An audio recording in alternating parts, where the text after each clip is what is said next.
Welcome to the Feed Bandit Podcast, where we have fun talking all things hunting and in the process do our best to support small and family-owned businesses in the hunting space. Here are your hosts and resident bandits, Jimmy Byrne and Richard Kinchlow. Howdy folks, welcome back to the Feed Bandit Podcast. Jimmy here, and as always I'm joined by the Corn Bandit, Richard. How you doing, sir? Yes. Outstanding. And for the record, folks, I'm available for HAR if anybody needs a turkey impression. I'm kind of like a Santa Claus with a turkey. Nice. And that was done just no calls, nothing. So, that's awesome. Pretty impressive, yeah. That's not a foreshadowing to what we're going to talk about today, is it? I don't speak French, but yeah, I guess. No, definitely. Awesome. Well, before we get into that, I just got a couple housekeeping items. If you're a new listener to the podcast, and we're getting more and more of you guys every episode, welcome to the hunt. We're glad to have you. And just what's interesting is, recently we've been receiving some really cool gear from several companies. So we'll be testing those out at El Rancho Bandito in the coming months. So stay tuned to our podcasts and blogs on all that. It'll be fun to kind of introduce some of that stuff to you guys and, see how it works in the real world from us. And then lastly, if you want to be kept in the loop of this cool gear and other services like it, just be sure to join the hunt by texting the word bandit to 345-345. And when you do, we'll send you deals on innovative hunting gear and services straight to your inbox. You definitely don't want to miss out, so don't forget to text bandit to 345-345 and join us on the hunt today. So with that, what shall we talk about today, I wonder? Let's see. It's getting towards the end of March. I don't think nothing really interesting is coming up, is it? Well, there is the last blast before summer. Oh, yes. It's actually already started. Turkey season has already started in multiple states. Well, just as a reminder to everyone listening, we're here in the great state of Texas. So, but yes, it's my favorite animal, or bird, if you will. Right. Avian, I guess. Sure. Favorite thing to hunt is the turkey. So, I don't know. Take it away. I guess you just want to talk about, give a little refresher about turkey hunting and get us just super excited to get out there. Yeah. No doubt. Well, the turkey is a very, very intelligent bird. In fact, I think Benjamin Franklin actually wanted to make it the national bird as opposed to the bald eagle, which I think is a really cool little factoid. Well, and for the fact that they were kind of against what I understand against the bald eagle because it's a predator. No kidding. And United States, or the idea of the government at the time, was to be neutral, a beacon of liberty, but not getting involved in everybody's business around. Yeah, well, they blew that one. Yeah. Just to be an example of liberty, but we won't go there. That's a whole nother series. A whole other series. So, but you're right, the turkey. Right. That's always interesting. Yeah. The turkey is a super, super smart bird. They're a real difficult species to hunt. So let's talk about the basics about the turkey. I've always said that if you're going to pursue an animal, you need to know a little bit about it. Okay.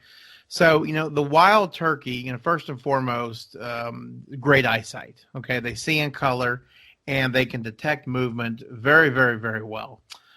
So you've got to camouflage is a must. Okay. And we're not talking, just a shirt and pants, now we're talking the whole kit and caboodle, pants, long sleeve shirt, right? Absolutely. You got to have a long sleeve shirt. Exactly. Gloves and a face mask. Now you and I, of course, will differ on sunglasses. I am anti-sunglass. However, you look like Ray Charles and camouflage. To each their own, but you're certainly more comfortable than I am. That's for sure. Well, I will say this: if I got the sun behind me, right? But if if I'm looking into it, then Right. that glare is not going to work.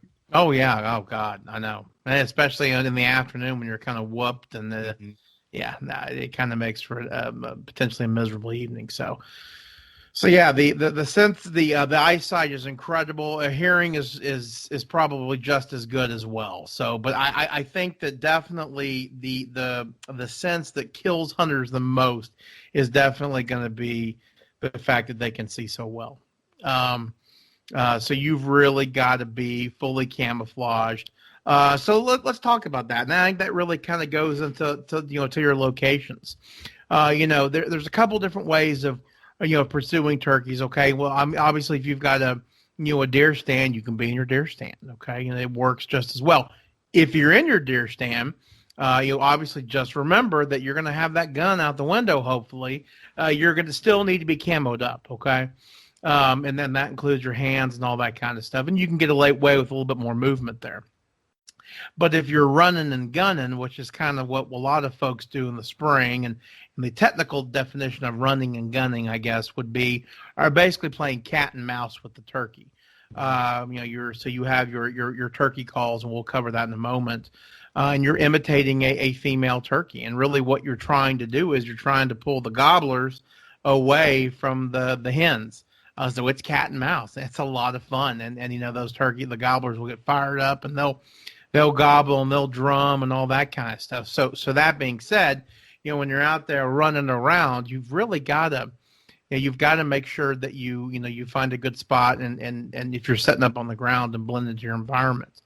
One of the things I really like to do, at Rancho Bandito, we are cursed with a ton of cedar trees. Actually called mountain junipers, I believe we call them cedar trees. One of the things that we like to do with those cedar trees, especially if we've got time, if we're going to make a stand, okay, so we're going to sit there for 20 minutes and call and see if you can attract a gobbler, is we'll kind of go deep into one of those big cedar bushes, and I always carry loppers with me. In fact, I think we've got it on our page, Jimmy. Yeah. It's a set made by Gerber, I think. I love it. Yeah, the recommended turkey gear. Yeah, recommended turkey gear. If you don't have one, click on the page, read on it, and go get you some, and just keep them in your turkey pack. Because I have used mine. I use almost every single hunt, and the reason why is if I've got a bird that's working my way and I got a cedar tree, or if I need to make a cut so I can sit up against the base of a tree, guess what? I whip that thing out and I start to go in there, and I can work on a tree. And basically what I do is I kind of bury myself in that tree, and I make myself a nice shooting angle. So it's good and shady in there, and so when the bird walks past me, hopefully, or gets near my decoy, he's in trouble. So that's kind of a little bit about camouflage and where you should set up. Going a little bit further, in my opinion, about where you should set up. Multiple ways of doing it. First and foremost, the gobblers. The second they fly down from the roost, okay, which is typically going to be right at first light, and the roost, by the way, are almost always over water. For some reason, they really like that. The gobblers during the turkey rut, okay, so during the spring, they're just going to be all over the hens, okay, trying to get their attention, so on and so forth, okay. Well, the hens that have already got nests, they're going to go off, and the gobblers will eventually say, okay, well, she's not worth fighting for. So when they start doing that, when they start getting by themselves, is really when you got a good opportunity to locate them. So that's kind of where the running and gunning comes, and so my advice as far as where to set up, you can do what's called putting turkeys to bed. So the night before, if you have the opportunity, you can go and try to see. Obviously, you're going to be a ways away. You'll spook them off the roost, but you see where those turkeys are going, where they're roosting, and then okay, well, they're probably, when they get off the roost, they're going to make their way this way. It's a good ambush point. Mm-hmm. Obviously, around deer feeders is another really good point. But you can do a lot of scouting really, and in February and March, and determine what's a good spot to do that. So let's take a quick jump back, excuse me, and talk about some things you can do, to prepare for the season. So one thing that I learned from you was practicing your call, at home before you go out Right. into the field because, I mean, you probably haven't done it in a year and maybe you're a little rusty and, you want it to sound as authentic as possible because, Oh, sure. if you're off a little bit or whatever, you sound like some sort of screaming eagle or Oh, yeah. something, Yeah. it's like, they'll raise up. I mean, they'll look at you if you even see that they're there, and be Right. like, what was that? Maybe Right. run off. So you want to be sure that, you got your call down and that you're comfortable that's a great with it. point. So That's a great point. Yeah, no doubt. Yeah, you definitely need to practice because just as Jimmy says, if it's the moment of truth and you got a bird that's 50 yards and coming in and that bird sees your decoys, the last thing you want to do is blow it by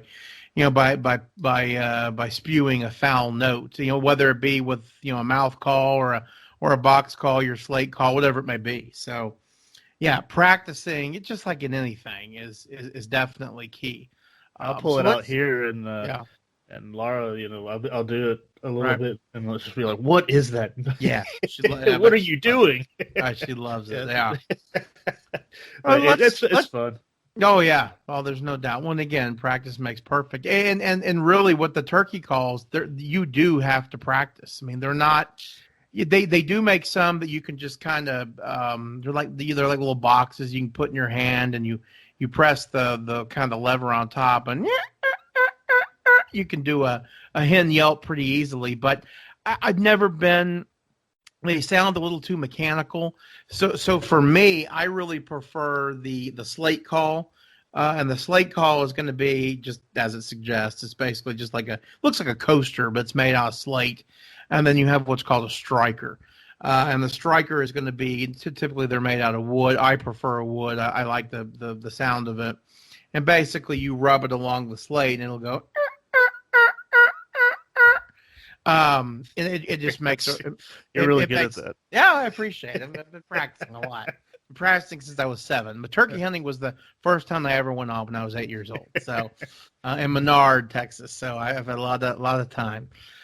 So yeah, the slate call is one call, and then you have the box call. I think the box call is probably the oldest, and probably, if I had to guess, the most commonly used call still to date. And that's just basically a box that you hold in your hand. And it's got a lever on top that you just kind of rub it on the top. And, a lot of folks still use those, and they can be very effective as well. I typically don't use a box call unless it is very windy, which, as we all know, in the spring we can get some wind. And I really use it as a locator call. If they can't hear my slate call, if I can't get loud enough with my mouth call, I'll whip out that box call and give it a couple of just real high pitch shrieks on that. If there's a turkey close, they'll say, "My God, what is that?" But in that wind, it's kind of laundered, if you will, and I can typically get something to talk back to me. If you guys out there want a box call, we had a conversation with Hunter's Edge. Oh yeah, and they have a pretty good box call there. So if you're looking to buy a new one, check them out. Yeah, God, there was something about that call that I really liked too. Yeah. I can't remember. We'll have to go back and listen or read about it again. But check out Hunter's Edge, Hunter's Dash Edge, and they have a box call there that y'all might be interested in. Oh yeah. Then of course they got the those. I don't know if Hunter's Edge has it or not, but just in general. There's the mouth call, right? Yes. Now I can't use those because they make me gag. Right, which is really I'm a funny. slate. Yeah. I'm a slate call guy myself as well, but I guess some people like those. Yeah, so that's what I cut my teeth on. And it's really interesting. I have found that different turkeys and this is again in Texas. They're all Rio Grandes, okay? From where I hunt. And Texas has actually got 3 of the 4 species. 4, yeah. We've got Easterns in our far eastern part of the state. Few and far between, not a lot. We apparently have a mix between Rio and Merriman down in the Big Bend, kind of in our mountainous area. It's actually something I want to do some research on. And then, of course, the other 8 trillion turkeys in the state of Texas are Rio Grande turkeys. But I have found that in different parts of the state, and this could be in other states as well, that they're more susceptible to different types of calls. For example, when I grew up hunting in Menard, which is kind of the hill country, they were all over the mouth call. So my dad, taught me how to use a mouth call, much to the frustration of my mother. And he actually, and this is another great tip for you dads out there that have a kiddo that want to learn the mouth call and are not afraid of them choking to death. You can actually get a pair of scissors and actually cut one down. So that's going to definitely lessen the gag reflex, as Jimmy said. I just don't even bother. I just go to my slate. Yeah. But I became really proficient at the mouth call, and I've used our next lease in Throckmorton, and then in Albany, Texas, I use the mouth call, which is fantastic, because with the mouth call, obviously you have a bird who makes his living on seeing everything that moves. If you can be right there and holding your shotgun or your rifle in camouflage and get that bird at 20 yards, and while you're just using your mouth call and putting and purring, doing whatever you need to do to get that bird in range, it's fantastic. Whereas with a slate call, and I know you've been there before, God, if you've got a bird that's hung up at 70 yards but looking straight at you, you don't have a lot of options. Right. I think you and I both have learned to, hold up our shotgun with one hand while, using a slate call on your thigh, which is, let me tell you, it is nerve-wracking. Oh, yeah. Nothing like it. Speaking of nerve-wracking. Yeah. But in a good way. I love it. Just made me think of it. There's nothing better than getting out there right as the sun's coming up, and you do your first call, and if one talks back to you, right on that first call, and all of a sudden your adrenaline starts going, and especially if it's kind of close. Yeah. You're like, oh yeah, look at where, So what I was gonna say is, what I try to do now every time if I'm walking around, and I'm trying to get someone to engage with me, right before I call, I always kind of look around real quick to say, okay, if I hear if something talks back to me, perfect. What's within, I don't know, the most 20 yards here that I could kind of quickly go to and sit down and make it kind of an advantageous place to sit. Yep. That is an outstanding tip. I would love, of course, there's absolutely no way of getting this sort of information, but I would love to know how many hunters get busted, they're walking, coming around a corner, yelping on a whatever, and bam, there's your bird, Right. And they didn't. Or you're freaking out, like trying to set up, get your decoy out and try to sit down. Right. Like, oh, where do I put it? Right. And I've been there before. Oh, sure, sure, yeah. So the name of the game with running and gunning, we say running and gunning, but it's really walking very carefully. Yep. And as Jimmy said, you just sometimes you don't even cover very much ground. You're just out there slowly, very methodically moving. And a really good piece of gear to carry with you is going to be binoculars. Back when I was a kid and I could see from here to the next county, I didn't have them. It was just yet another thing. But unfortunately, as my eyes have gotten older, they're really nice to have because, sure, you can see that bright jellyhead at, 40 yards, but 1,000 yards is a little bit more difficult. And guess what? He can see you with no problem. They don't get bad vision. Of course, I think they only live to like 8 years old, or maybe less than that. But not enough time for the cataract to sit in. Yeah, right.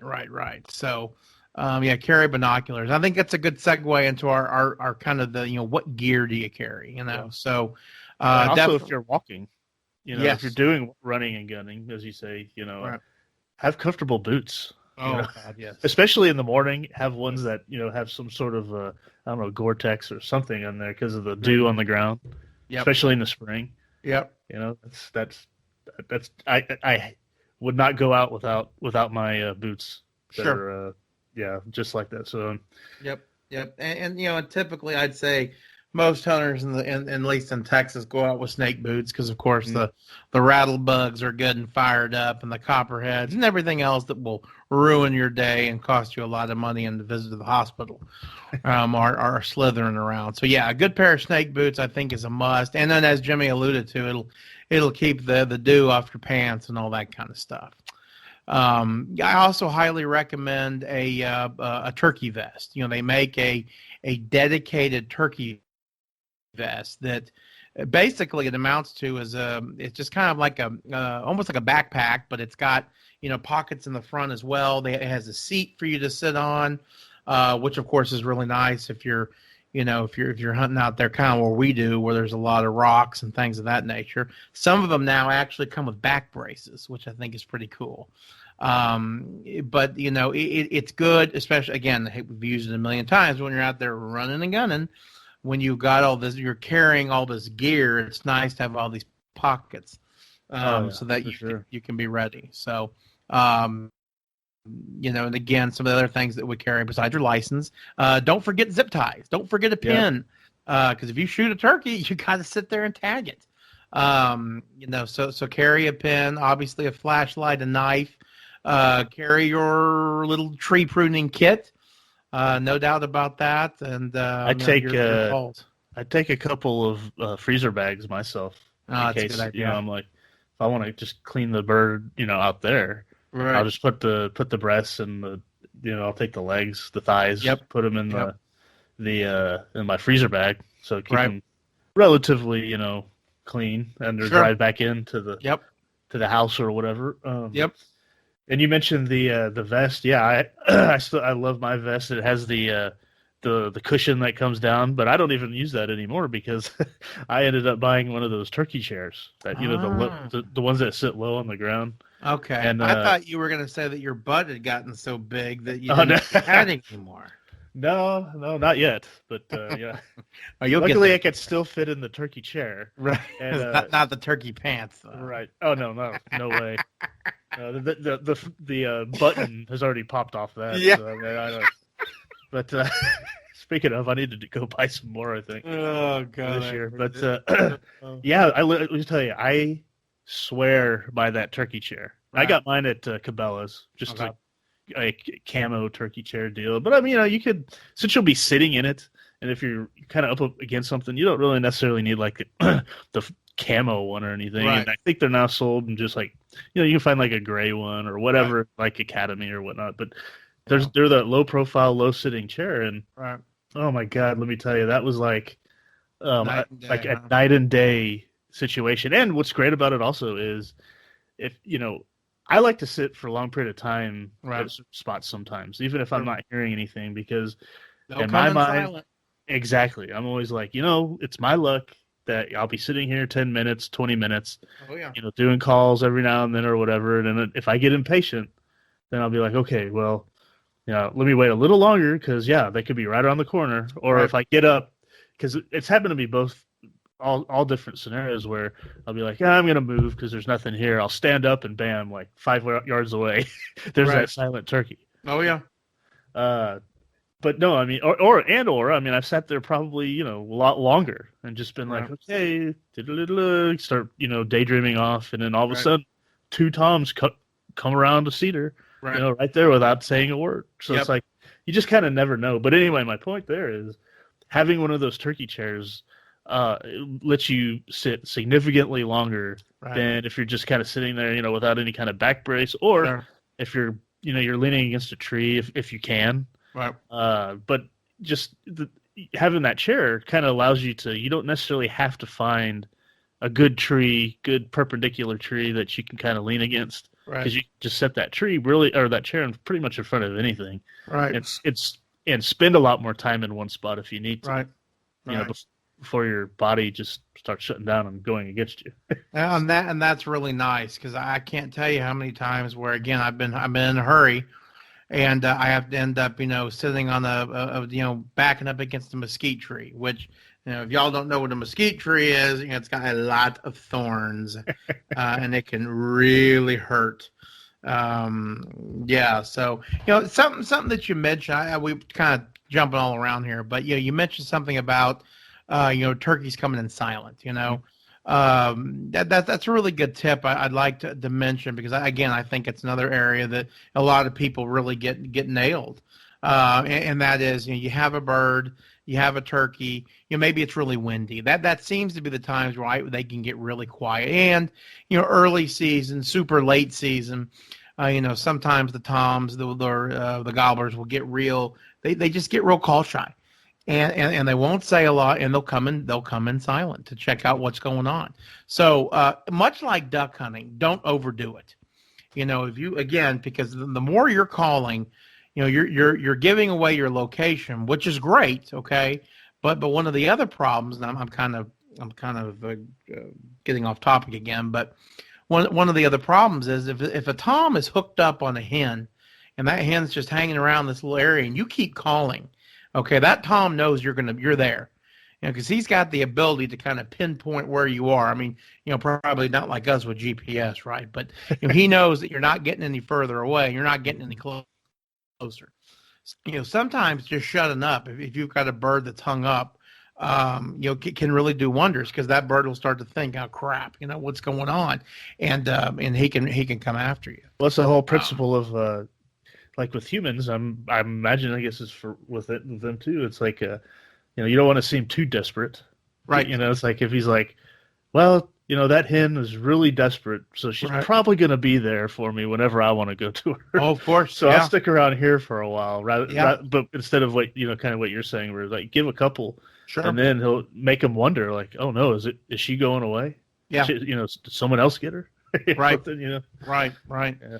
And something to think about, and something to remember is that a lot of times when the birds are not gobbling, they're always going to be fanning. Okay, so let's talk about fanning.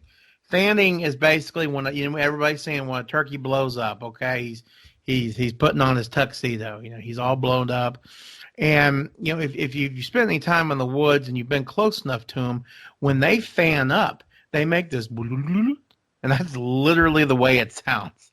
And so we call that drumming, and it goes, and I cannot tell you how many times I've been sitting in an area and I hear that, it's getting closer and closer, and there's my bird. He never gobbled, okay. He never, he never pucked or he didn't do anything. He just fanned. He was drumming, okay, the whole time, and that way I was prepared, and then I ended up getting him. So you be listening for that. That's a good. Yeah, I mean that's a great. Be listening. Be listening. Yeah. Use that sense more than you use it. In normal.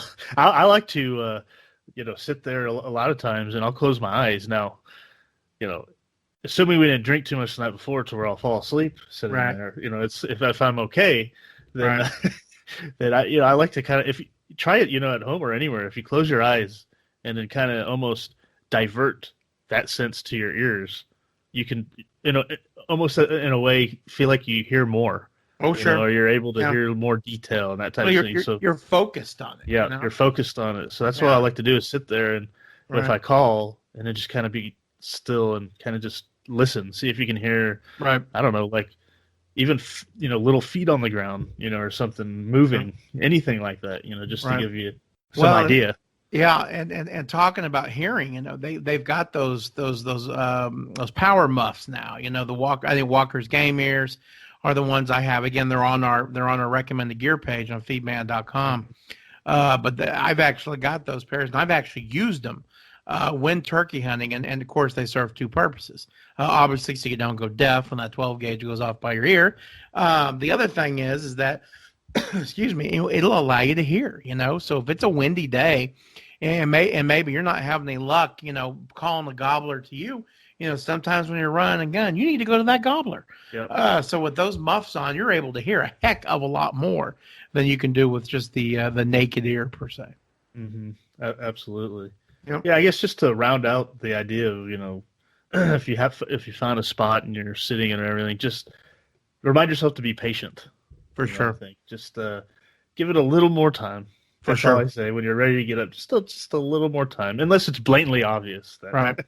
And with that being said, before you put your decoys out, and we'll talk about decoys here in a second, but before you put your decoys out, make sure you've got a good visibility, make sure you've got shade, and say to yourself, okay, I could be sitting here for an hour or longer.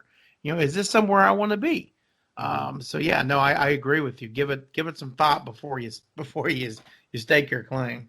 Mm-hmm. Speaking of staking, How about we segue into decoys? Yeah, or how about not staking? Because all the decoys that I own can't stake into pure rock, and that's true. That is tough. I'm going to talk to you that offline because I think I got an idea for that. But okay. Yeah, so there are multiple bajillions of types of turkey decoys. Back in yesteryear, they used just to have the hen, just a female turkey, and boy, that was great. They made them where you could blow them up, and they make them to where they basically look real and they move and all that kind of stuff. They've also got a Jake decoy. So a Jake is a young turkey, and you could tell a Jake from a tom or a gobbler. Because a Jake, you still have a red head. Okay, when they gobble, it sounds a little. It doesn't sound as full as what's the word I'm looking for? As powerful. Okay, mm-hmm. And also their beard on their chest is short. Typically, it'll just kind of stick out as far as they won't like sag down like a big gobbler.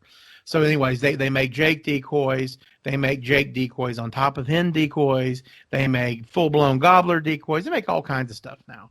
And so if you've got a situation where you got a lot of Jakes, young turkeys, all right, and you've got a hen decoy, what I always do, I always end up putting my hen decoy down and then putting my Jake decoy down right behind the hen decoy, so it looks like they're playing leapfrog, right? And so what's great about that is that when Mr. Big Old Jellyhead Tom turns the corner, hopefully, and sees this young buck about to get on his lady, we have yeah, exactly, and you'll hear the stories. It happened to my father multiple times. It's not happened to me, where that turkey will actually take flight. And let me tell you, turkeys don't fly unless they have to. But they'll take flight and jump on that hen or that Jake decoy and beat the snot out of them. And it's so funny because you're so entranced, like, oh my God, what's going on? Half time you forget to pull the damn trigger. But of course, that's all about it. If you're able to get get that super aggressive tom, that's just bonus. Yeah, that's great. That is great. I do. I'll do both. Sometimes I'll just use the hen by itself, right. And then I've done what you said too. And yeah, I haven't seen one, go at the Jake quite to that level yet. But I have seen one go up to it and kind of do like a little kind of kick type thing, like testing it out or like, trying to give it just a bump, if you will. Right. Right. Of course, that lasted like he lived about 2 seconds after that. So sure, yeah. But, don't hesitate to pull that trigger because again they can be in there focusing on their decoys and then they can be away. I'll realize. Wait a minute, something's not right here. This thing's not fighting back or moving. Right. And another tip about putting out a decoy is something that I always do. It's always been a good practice. I feel is I never put those decoys straight in line with me. And the reason why I say that is because if you put your decoys out 20 yards right in front of you, okay, there's a chance that as that tom's coming in, if he sees me move, okay, or something doesn't seem right to him because he's looking at the decoy, but then he can see in the background, he's got me in the background. So I always put my decoys, offset to my left. Just slightly to my left, and that's because I'm right-handed, and I've got a lot more range of movement to that side. So, and obviously, when that bird is closing in, you can't move you can't move. So you've got to try to be as comfortable as you can, and try to make all those accommodations before he walks in. So that's a great tip there. Yeah, I don't think we have that one in our guide to Turkey. Do we not? On our website. We need to add that one. Oh. Speaking of, I don't think we've talked about that yet. We do have a pretty cool guide on our website. We've called it the Guide to Turkey Hunting for Beginners. Let me find the exact title here. It is Turkey Hunting Tips for the Beginner. Nice. But they're tips that anybody can use, even the most seasoned turkey hunter. Just to come down and. We invite you guys to go to feedbandit.com and go to our blog and find that. It's Turkey Hunting Tips for the Beginner, and read through that. I'd love to hear from you turkey hunters out there say Whether you agree or disagree with some of our tips, or if you got other tips that aren't in there, please send them to us. That'd be great. We'll add the tips to this guide, and just make for a good conversation. Sure. Mean, love to hear how people do it. Everyone can kind of do it a little differently. Everyone has their own kind of style and whatnot. So, it'd be great to hear from other people about that. Yeah, I'll put the link to that in the show notes, by the way. Yeah, I'd be interested too, because the various species of turkeys kind of act, differently as opposed, compared to each other. Like I know the Rios are kind of get the bad rep for being kind of the dummies, which I don't know about that, but I know the Easterns are tough birds. They're not suckers, as easily as the Rios are for calls. And Osceolas, I don't know a lot about, and Merrimans I don't know a lot about. Well, I tell you, the Turkey Grand Slam is definitely on my bucket list. Oh yeah, golly. Okay, well hold on. Is this the Continental United States Grand Slam or the Worldwide Grand Slam? I think they technically say just the 4. Okay, well, because the one I'm talking about, there's one in Mexico. God, it's gorgeous. I think it's in Mexico. That's someplace with a jungle, but it's it's a really pretty, really gorgeous looking turkey. I mean, it puts all the ones we've got here to shame. In fact, it almost kind of looks like a peacock. Really? But yeah, I think maybe it's in South America. I don't know. Sure, you're not thinking of the peacock? No. I don't think it's down there somewhere. Okay. But yeah, it's really sounds like it would be in South America. I don't know. Yeah, maybe it is. I don't know. Hawaii, is that down there? I don't know. It's it's all relative. Yeah, I need a map. Let's put it that way. So yeah, but turkey hunting's a lot of fun. Something we always talk about here is trying to get the kiddos involved. If you've got a pop-up blind, you in a good area, just a great time to get the kids out there, especially if they've been in a tower stand like they do at Rancho Bandito. Getting them down there kind of eye level with the critters is fun because obviously you see other things other than just turkeys. You obviously the deer and the axis or antelope or whatever it may be. It's a lot of fun. So, and I'm hoping this year I'm going to try to get my oldest to shoot a turkey. I'm trying to buy and I don't want to talk too much about because I want to do a big piece and write up on it, but there's a new shotgun coming out that's I think it's just going to be incredible. Well, it will be incredible for kiddos. So I'm really pumped. I was going to try to it kind of frustrates me because I was going to go buy it a couple of days ago and I called the company and they said, "Oh, well, it's on back order." I'm like, "What? Are you serious? I mean, this is the time to have the thing in stock, people, right. Since it's kind of a dedicated turkey gun. So, but I'm going to try to go buy that, and we'll talk more about it a little bit later in the season. Okay, cool. Look forward to hearing about that. Oh, for sure.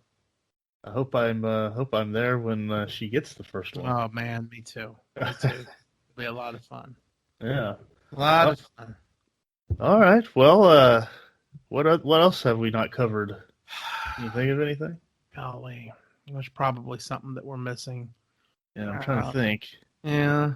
Oh yeah, be sure to get a picture with it, of course. When you get one. I mean, that's that is a requirement. Yep. Find some wildflowers. Blue moths as we have here in Texas, or Indian paintbrushes, whatever it may be. Yep, no doubt. Oh, that reminds me about pictures of harvests and things of that nature. If you guys are on Instagram, send us or direct message us on Instagram. Send us your pictures of your kills and stuff like that. We'd love to see them, and we'd love to post them on our account. If you want us to, for sure, to put them out there on our account, we'd love to do that too. So it's fun to see what what other people take. So if you haven't yet, start doing that. Send us the things that you take down. So. Yeah, I'd love to see a picture, maybe just a short little write-up, with, did the bird come in silent, stuff like that. It's really cool to hear, okay, this fella out there in North Carolina, ba, ba, ba, ba, ba, Yeah, so where and, yep, a little bit how, if you will, Sure. that type thing. Yeah, for sure. Yeah, what else? Don't I don't think we're. I mean, there's other things where I'm sure there is. little details here and there, but oh yeah, if you're interested in general with some of the gear that we talked about, and the stuff really that we use, Yeah. feedbandit.com. If you go to recommended gear and check out the turkey hunting gear page, we got a list of all the stuff that we really like to use that has always been good to us in our hunts. You'll be able to see the chair that I'm talking about on there. Right. So I highly recommend it, especially. Sorry, I know it seems like I'm focused on this, but as you'll remember, Corn Bandit, I had lower back issues for a little while, and I had to contend with that during turkey season, and that's kind of what made me get the chair.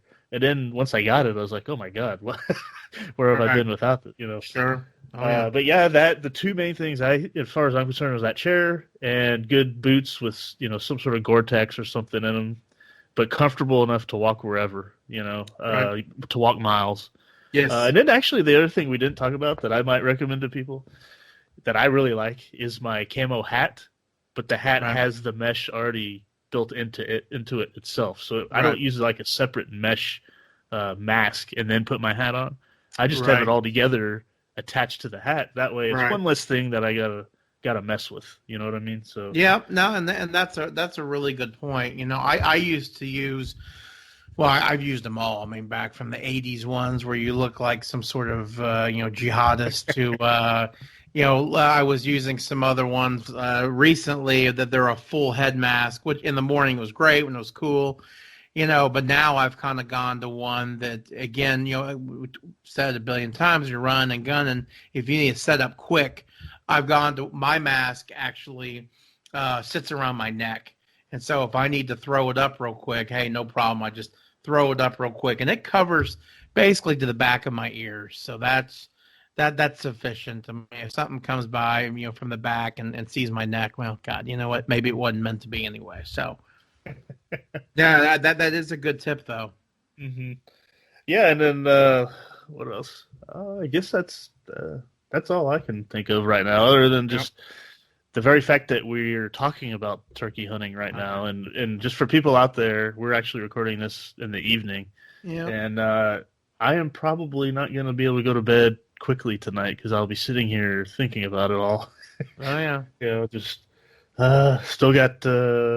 But a little over a week and a half or so, or a week until the season starts here. But the South Texas zone has already started up. How the South has? Okay, more zone. In fact, then. I think it started. Which is I think it started. Like a week ago. This Saturday, last Saturday. Yeah, so they're already shooting jelly heads. Well, we need to move south then. Well, yeah, believe me, I would rather live anywhere than Dallas, but that's me. So, yeah. All right. Well, I don't know. That's all I got. Me as well. Yeah. Be checking back with our pages and stuff, and check out our YouTube page. I'm working really hard on that. Yes. But I'm actually going to be posting a video probably this weekend or maybe early next week. I've got talk about turkey decoys. I've got a gobbler decoy that I bought. Actually, it's a Jake decoy that's got the fan that fans out. Well, it's got a plastic stake system that goes with it, and that's obviously how you get stamp on the ground. Well, where we hunt, and it just be the same for anywhere where it's real rocky. I mean, it just takes forever to try to find a place to stick it in the ground. Well, sure enough, I ended up breaking it. So I'm going to try to retrofit something from one of the big box home supply stores to make it so that I can set it up quickly. I mean, add some bells and whistles to it too. So be looking for that video. I may do a little write up on it as well. But we could be onto something here. Well, that's true. I also have that's an interesting little tip there so you're right. There's a lot of rocks and that type of thing, so it's hard. Yeah. But one thing that I found that sometimes helps is if you're out there, try to look for like a little clump of some weeds. Right. That's kind of coming up off the ground. Yes. And then that might give you enough to stick it in, enough dirt that's kind of lumped in there with the weeds to to stick it in there. So that's that's a great tip. And I mean, have you ever been busted setting up a decoy because you were just looking and couldn't find a spot? And have you? Oh man. Oh yeah. That's demoralizing. Yeah. There's getting busted period when you're out there is so demoralizing. But yeah, it's even worse when you're kind of you're like, okay, I got like a little setup here. I'm gonna set the decoy out, and I think I'm in good shape. And you're standing out there kind of like with your pants down, and you look at them, they look at you, and then the worst is when there's like that pause of like 2 or 3 seconds. Yeah, maybe if that long, maybe 2 seconds. Where they're like, and then they start doing the dreaded peck, which is and they go totally white, and you're like, I'm done. Boom. Oh, you're like, no. It's awful. And yet during deer season, you can't scare them away with I know it. With a cruise ship horn. No, it's crazy. I haven't posted that video yet. I need to, but when I was in the blind and I kept getting out with the umbrella and they're just still sticking around out there, I'm like, come on. Yeah. It's really. I felt like funny. I was, in Indiana Jones and the Last Crusade when they crashed the plane on the beach there, and Sean Connery or Dr. Jones's father, goes and gets all the birds to fly up and crash the other plane into the mountain. Right. Yeah, it's funny during deer season we cannot get those corn rats away. I mean, it's just incredible. Whereas during turkey season, I mean, it's like you're in the next county and you move too quick and they're gone. Which is really kind of funny because when whitetail bucks are in the rut, that's when a lot of people kill a lot of big deer because they're kind of they got the ladies on their mind. Well, you would think it would be the same for all animals, but it seems like for gobblers, it just makes them smarter. Which is kind of counterintuitive. I mean, if you think exactly, about it. exactly. Yeah. Well. Yep. All right. Well, I think that'll about do it for tonight. That was fun. I'm excited. I'm looking forward to it. Looking forward to reporting back here, same bat time, same bat channel about our successes out in the field for old Mr. Tom.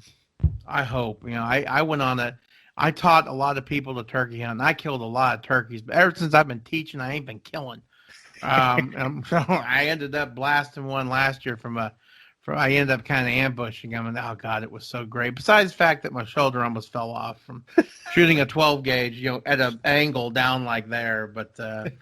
Oh no, it is. It was a lot of fun. I'm hoping that hoping I'm blessed again this year to get one. So we'll see.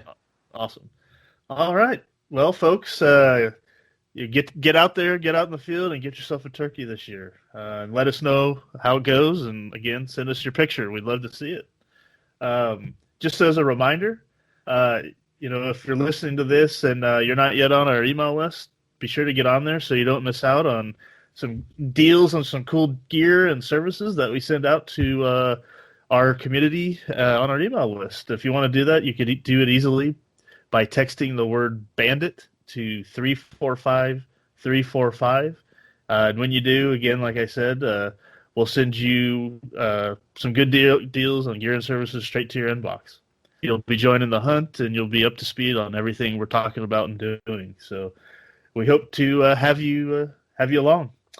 I guess with that, old Corn Bandit, you have a good one, if you're still there. Same to you, my friend. Okay. Just make sure you're still there. All right. The poor connection is hitting. Oh, dear. Okay. Well, before that gets too bad, everybody out there, have a good one and good luck hunting. Thanks for listening to the Feed Bandit podcast. If you want to find new and innovative hunting gear and service providers not typically offered through the traditional big box hunting stores, come on over and join the hunt at feedbandit.com/join. When you join, as a bonus, you'll get our entertaining free e-guide of unique hunting tips and tricks. And a reminder to all you small businesses, feed stores, gear inventors, or entrepreneurs in the hunting space, if you'd like to get more exposure to potential customers by being featured on the Feed Bandit podcast, please let us know. We'd love to discuss what we can do for you and your business. Go to feedbandit.com/promote. We hope you enjoyed this episode. If If you did, please give us a rating and review on iTunes, as it would really help us out. Go to feedbandit.com/iTunes. Thanks everyone for listening. Until next time, please remember to support your local feed store.